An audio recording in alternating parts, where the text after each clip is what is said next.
획기적인 신약 개발이라는 엄청난 가능성, 그리고 아주 냉정한 재무 현실. 바로 이 갈림길에 서 있는 기업이 있습니다. 박셀바이오인데요. 오늘 분석에서는 이 기업의 최신 보고서를 통해 그 미래 가치를 한번 깊숙이 파헤쳐 보겠습니다. 그래서 투자자로서 가장 궁금한 게 바로 이거겠죠.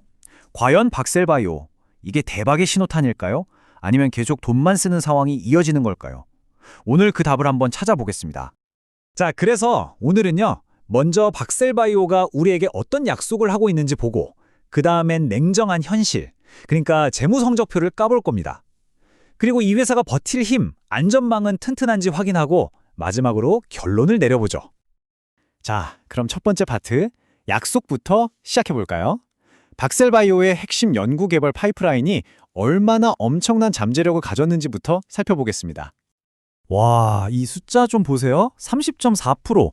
이게 뭐냐면요. 박셀바이오의 핵심 기술 중 하나인 백스카 플랫폼이 뛰어들 시장, 바로 CAR-T 치료제 시장의 연평균 성장률 전망치입니다.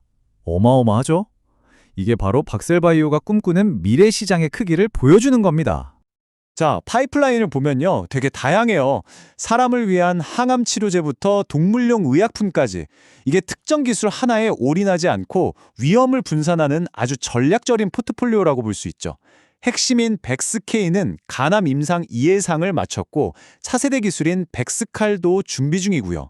근데 여기서 중요한 건 이 중에서 벌써 돈을 벌고 있는 게 있다는 겁니다. 바로 박스루킨 15호입니다. 이 제품이 진짜 대단한 게 이미 세계 최초라는 타이틀을 달고 규제 승인을 받아서 매출을 일으키고 있어요.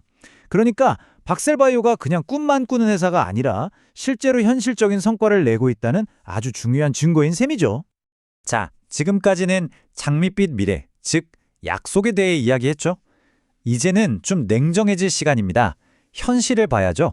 2025년 3분기 성적표, 숫자들이 과연 우리에게 뭘 말해주고 있을까요? 일단 겉으로 보기엔 와! 엄청납니다. 2024년 1년 내내 19억 원 벌었는데 2025년에는 3분기까지만 해도 벌써 54억 원이에요. 이 숫자만 보면 회사가 그야말로 날아다니는 것처럼 보입니다. 하지만 여기서 반전이 있습니다. 매출의 97%, 그러니까 거의 대부분이 핵심 바이오 기술이 아니에요. 최근에 인수한 SH팜이라는 의약품 유통사업에서 나온 겁니다. 그러니까 매출이 양적으로는 크게 늘었지만 우리가 기대했던 그 R&D 성과로 늘어난 게 아니라는 거죠. 이거 투자자라면 반드시 구분해서 봐야 할 포인트입니다.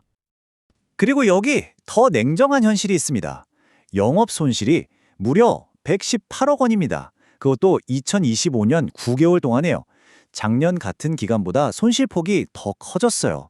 한마디로 연구개발에 여전히 엄청난 돈을 쓰고 있다는 뜻이죠. 물론 이걸 보고 이 회사 망했네 라고 단정할 수는 없어요. 왜냐하면 신약 개발하는 바이오 기업들은 원래 이래요. 제품 나오기 전까지는 계속 연구개발비 쓰면서 적자 보는 게 어찌 보면 당연한 수순이거든요. 진짜 중요한 건 이 적자 기간을 버텨낼 체력이 있느냐, 바로 그겁니다.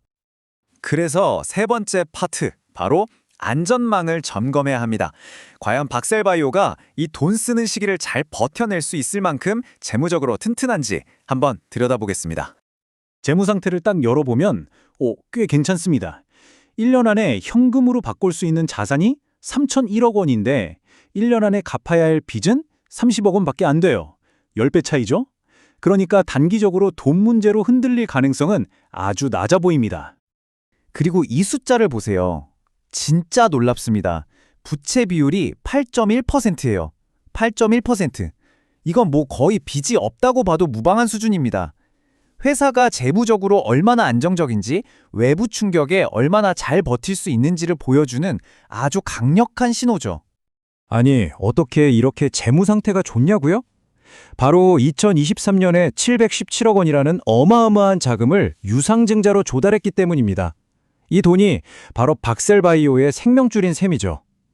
이 덕분에 당장 돈 걱정 없이 연구개발에 쭉 집중할 수 있는 거고요. 자, 이제 거의 다 왔습니다. 마지막 파트.